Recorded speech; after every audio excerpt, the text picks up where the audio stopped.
자녀들을 위해서 기도하시는 것들이 다 응답되기를 축복합니다. 여러분의 자녀들이 예수를 잘 믿어서 하나님께 영광이 되고 또 복되고 형통해서 믿음의 명문 가문을 세우기를 축복합니다. 그리고 자녀들에게 또 효도를 많이 받으시고 행복한 가정을 이루시며 날마다 항시범하기를 축복합니다.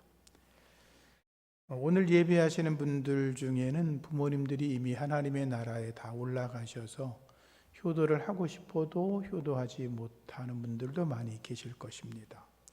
오히려 자녀들에게 공경을 받고 효도받아야 되실 분들이 더 많이 계신 듯합니다. 그런데 또 공교롭게도 자녀들하고 함께 여기서 예배하는 분들도 그렇게 많지 않지요. 그래서 어버이 주일임에도 불구하고 부모를 공경하라라고 하는 설교가 조금 애매하다는 생각이 들어서 오늘은 자녀들에게 마땅히 행할 것을 가르치라 이런 제목으로 설교를 하려고 합니다. 우리나라는 교육열이 세계에서 제일 높은 나라로 손꼽히고 있습니다. 지난 5월 1일에 홍콩의 사우스 차이나 모닝 포스트에서 발표한 것에 따르면 그 신문에 보면 이렇게 나왔습니다. 한국이 태어나서부터 18세까지 자녀 양육을 하는데 드는 비용이 1인당 GDP의 7.79배라고 나왔고 2등은 중국인데 국내 총생산액 GDP의 6.9배라고 통계가 나왔습니다. 그러면서 이제 그런 것들이 자녀 양육에 부담되는 것이 결혼이나 출산에 영향을 준다 이런 내용으로 글이 실려 있었어요. 우리나라 교육이 참 대단하죠. 근데 교육의 문제점을 지적하시는 많은 분들의 글을 읽어보면 우리나라 교육은 신분 상승과 출세지향적 교육에 초점이 맞춰져 있다는 것입니다. 인생의 모든 가치의 기준이 돈을 버는 것, 세상에서 명예를 얻는 것에 집중되어 있다라고 합니다. 심지어 예수를 믿는 기독교인들의 가정도 이런 세상적인 출세와 번영에 대해서 조금도 이상하지 않게 생각한다는 거죠. 그래서 세상에서 돈을 벌 수만 있다면, 출세할 수만 있다면, 명예를 얻을 수만 있다면 예배 드리는 거 나중에 해도 되고, 또는 교회 봉사하는 거 늙어서 해도 괜찮고, 또 좋은 대학에 들어갈 수만 있다면 지금은 교회 안 나가고 나중에 죽기 전에 나가면 된다고 그런 생각을 하고 있다는 거죠. 그런데 신기하게도 이런 궤변이나 거짓 논리, 사탄의 유혹에 대해서 기독교인들이 너무나 당연한 거 아니야? 이렇게 착각을 하고 있다는 거죠. 세상의 눈속임, 사탄의 유혹에 빠지지 말고 여러분의 자녀를 하나님의 말씀에 따라 가르쳐서 믿음의 가문을 세워나가기를 축복합니다. 하나님과 재물을 겸하여 섬길 수 없습니다. 그리고 세상의 가치가 아니라 하나님의 가치로 살아가게 해야 합니다. 그것이 바로 세상을 이기고 하나님의 뜻 안에서 승리하는 비결이지요. 자녀들에게 마땅히 가르쳐야 될 것 중에 첫 번째는 하나님을 경외하게 하는 것입니다. 모세가 약속의 땅에 들어가는 다음 세대를 향하여 이렇게 말합니다. 이스라엘아, 내가 너희에게 가르치는 규례와 법도를 듣고 순종하라 라고 말합니다. 그러면 너희가 살 것이라 라고 말하죠. 너희 열조의 하나님 여호와께서 너희에게 주시는 땅에 들어가서 그 땅을 너희가 얻게 될 거다라고 말하면서 너희는 내가 명하는 하나님이 명하는 말을 가감하지 말고 내 마음대로 했다가 말았다가 하지 말고 그대로 지키라고 말합니다. 하나님의 규례와 법도를 지켜라. 가감하지 마라. 그러면 너희의 후손들이 너희들이 그 땅에 들어가서 하나님의 복을 받을 것이다 라고 하는 게 모세의 가르침이었습니다. 이스라엘 백성들은 광야에서 하나님의 기적을 경험합니다. 만나와 메추라기를 먹었고 반석에서 나오는 물을 마셨습니다. 밤에는 불기둥으로 낮에는 구름기둥으로 인도하는 하나님의 놀라운 기적을 경험했습니다.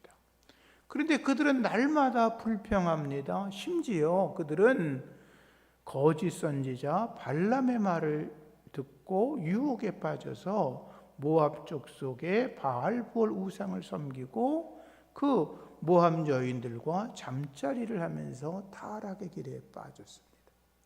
하나님이 진노하셨습니다. 연병을 보내셨고 24,000명이나 죽임을 당합니다. 그때 하나님의 사람 비느하스가 일어나 음행하는 자들의 가슴에 말뚝을 박아 죽임으로 그 땅에 연병이 그쳤습니다. 세상의 쾌락과 번영을 쫓아 행하던 자 다 멸망했습니다. 그러나 하나님을 향한 믿음을 잃지 않은 사람들, 하나님이 그들을 생존하게 하셨고 그들에게 복을 내려 주셨습니다. 잠언 1장 7절 말씀에 여호와를 경외하는 것이 지혜의 근본이라 하였죠. 미련한 자는 지혜와 훈계를 멸시한다 라고 했습니다. 하나님을 경외하는 것, 그것이 지혜라고 하는 거죠. 세상의 처세술을 따라서 살아가는 게 지혜가 아니라 하나님을 경외하며 살아가는 것이 이 땅에서 살아가는 참된 지혜인 것을 다시 한번 기억하시기를 바랍니다. 모세가 이렇게 말합니다. 오직 너는 스스로 삼가며 내 마음에 힘써 지키라. 그 다음 말이 뭐냐면 두렵건대, 이렇게 말합니다. 모세가 왜 두렵다는 것입니까? 그 말은 이런 겁니다. 너희가 광야에서 목격하고 경험한 것들을 잊어버릴까 두렵다는 거죠. 하나님의 기적을 너희들이 경험했는데 그것을 잊어버리고 하나님을 떠날까 봐 두렵다라고 말합니다. 그러면서 너희 마음속에서 하나님을 떠나지 말고 너희들이 경험한 그것을 너희 후손들에게 끊임없이 전하라라고 말합니다.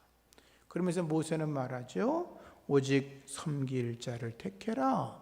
나와 내 집은 오직 여호와만 섬기겠다라고 말하지 않습니까? 살아계신 하나님을 예배하게 해야 합니다. 오직 예수 신앙으로 살아가게 해야 합니다. 성령으로 충만하게 해야 합니다. 예수로 살고 예수로 죽게 해야 합니다. 복음을 전하게 해야 합니다. 참된 그리스도인으로 소금과 빛의 삶을 살아가게 해야 합니다. 그의 삶 속에서 예수의 향기가 드러나게 해야 합니다. 무엇을 하든지 참되고 무엇이든지 경건하고 무엇이든지 옳고 무엇이든지 정결하고 무엇이든지 사랑받을 만하고 칭찬받을 만하게 해야 합니다. 어떤 상황 속에서도 그렇게 살아갈 수 있도록 우리의 자녀들을 가르쳐 하나님을 향하여 언제나 항시범하며 그분만을 경외하도록 그렇게 가르치면 우리의 자녀들이 예수 안에서 복되고 형통하고 부모에게 참되게 공경하는 자로 서게 될 줄로 믿습니다. 두 번째, 부모 공경을 가르쳐야 합니다. 어느 교회에서 어버이 주일이 돼서 아이들에게 성경 암송 대회를 시켰습니다. 에베소서 6장 1절로 3절 말씀, 긴 말씀이 아니니까 아이들을 외우라고 했는데 아이들이 곧잘 외웠습니다. 어떤 아이가 나와서 말씀을 외웁니다. 내 아버지와 어머니를 공격하라. 이것이 약속 있는 첫 계명이니. 그 아버지가 그 말을 듣다가 깜짝 놀랐을 거 아니에요. 당황한 아버지가 공격이 아니라 공경이야, 공경. 근데 아이가 당돌하게 이렇게 물어봅니다. 아버지, 공격은 뭐고 공경은 뭐야? 자기는 맞게 배웠는데 왜 아버지가 그렇게 얘기했냐, 그런 말이겠죠. 아버지가 공경은 부모님들의 말을 잘 듣고 순종하는 거지, 공격은 부모님 말씀 안 듣고 대들고 거역하고 소리 지르고 그러는 거야. 그 아이가 이렇게 아버지에게 말합니다. 그런데 왜 아빠는 왜 할아버지를 날마다 공격해?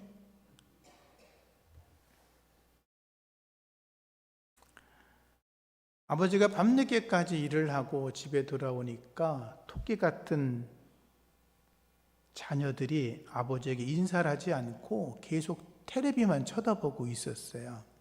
그 아버지가 얘들아, 아빠가 왔으면 인사를 해야지, 이게 무슨 버릇이야 그게? 이렇게 가르쳤어요. 그랬더니 아이 중에 한 애가 뭐라고 말했냐면, 에이씨, 뭐 그런 걸 갖고 그래요. 먼저 본 사람이 인사하면 되지. 여러분의 가정은 어떻습니까? 안 그러시겠죠? 부모 공경하는 법을 가르쳐야 합니다. 부지런히 가르쳐야 합니다.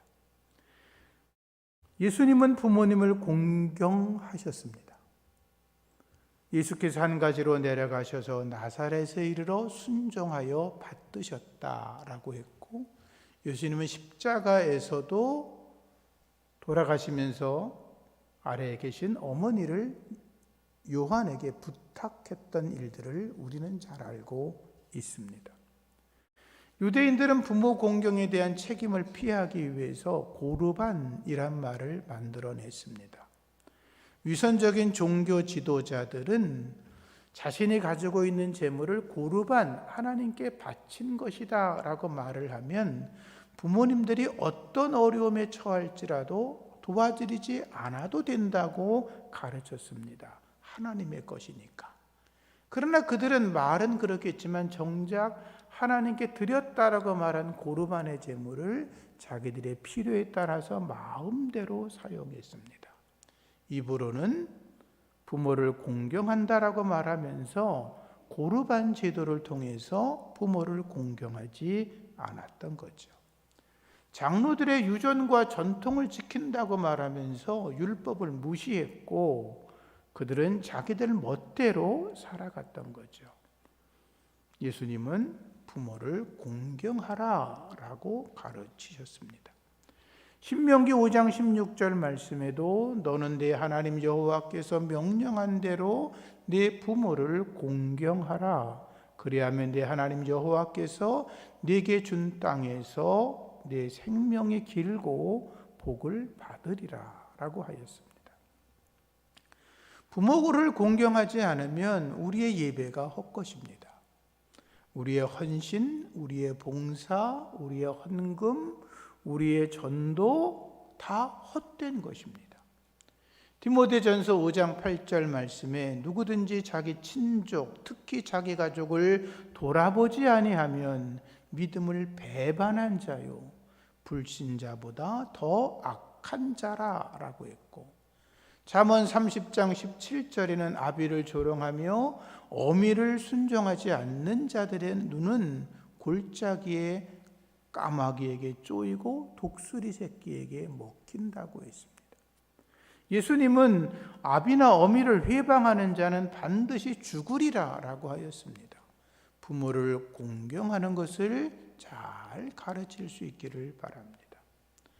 부모를 공경한다는 말이 영광되게 한다, 높여드린다, 존귀하게 한다, 그런 의미입니다. 이 말은 하나님을 경외하라 라는 말과 거의 동의어와 같습니다.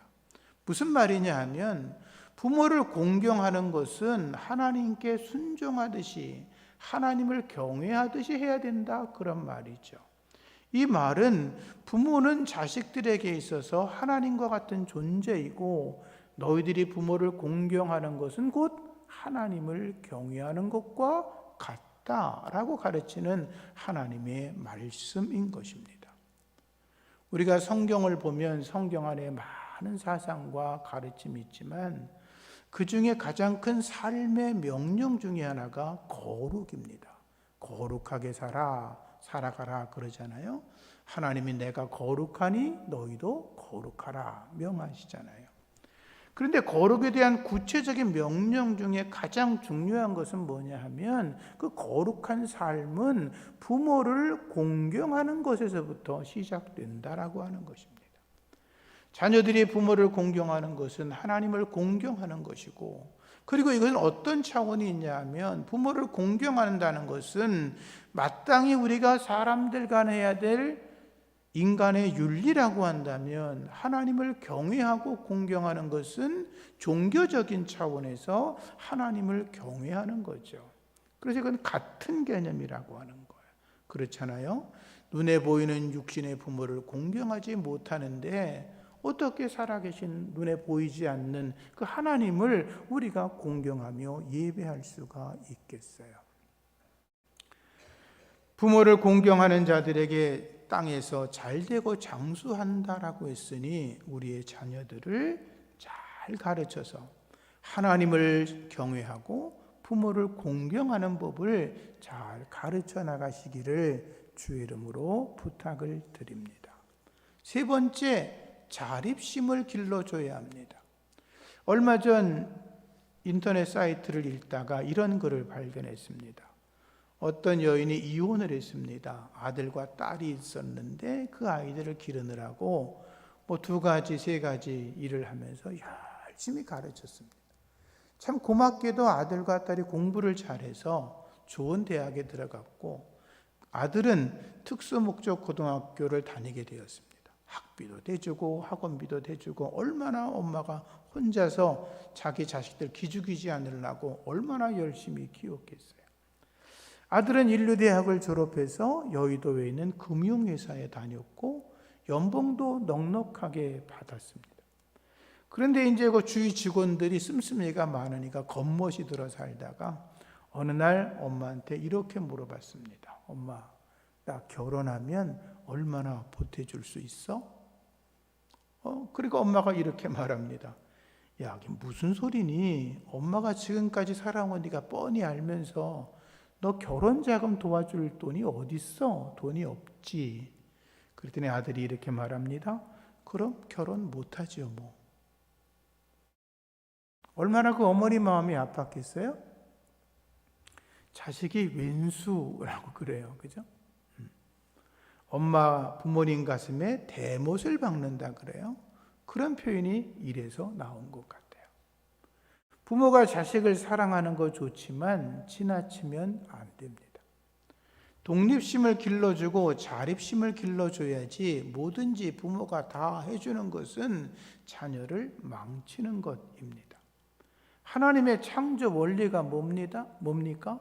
자녀들이 장성하면 떠나보내는 것입니다. 이러므로 남자가 부모를 떠나 아내와 연합하여 둘이 한 몸을 이룰지라 그랬잖아요. 부모를 떠나는 것이 성경의 원리인 것입니다. 스스로에 대해서 책임을 지게 만들어야 합니다. 근데 우리나라 부모님들은 자식들을 엄청 사랑하십니다.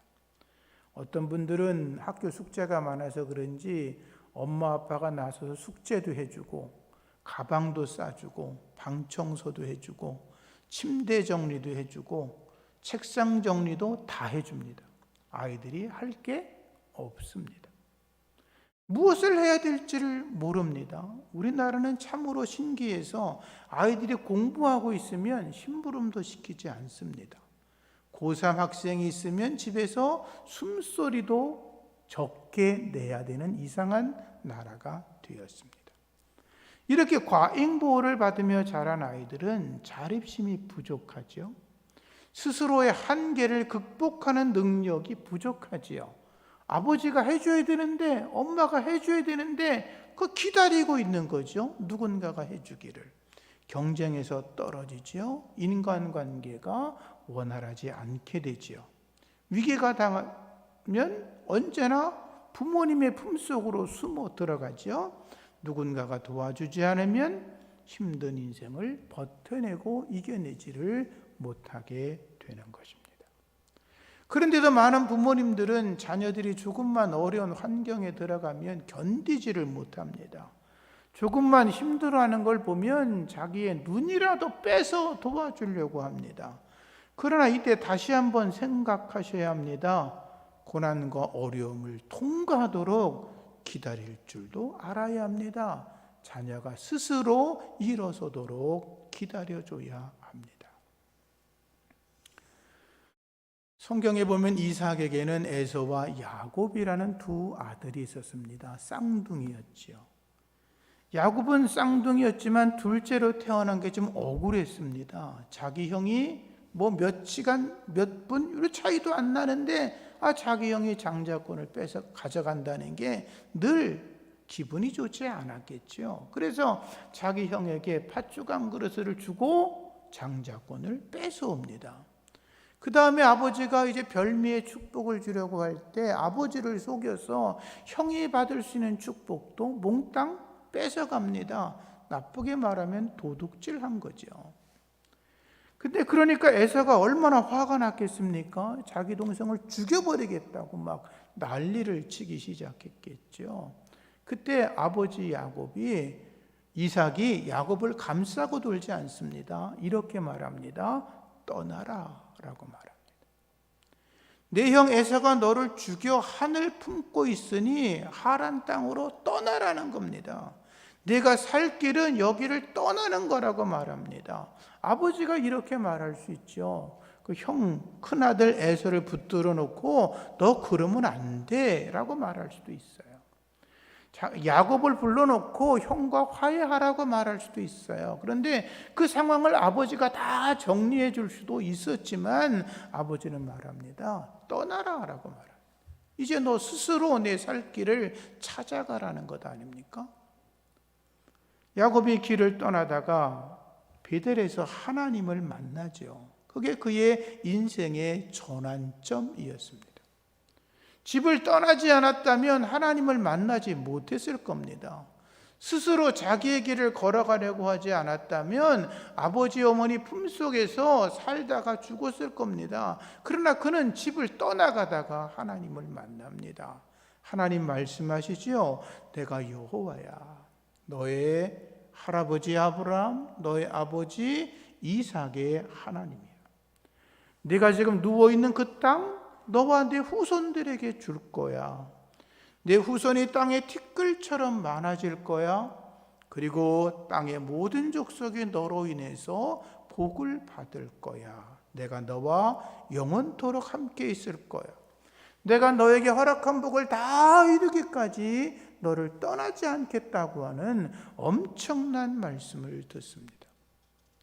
야곱이 정신을 번쩍 차립니다. 잠에서 깨어 일어나 말하죠. 이곳이 하나님이 계시는 곳이군요. 이곳이 하나님의 전이군요. 하늘의 문입니다. 제가 이곳에서 제단을 쌓겠습니다. 돌을 쌓습니다. 제단을 쌓는 겁니다.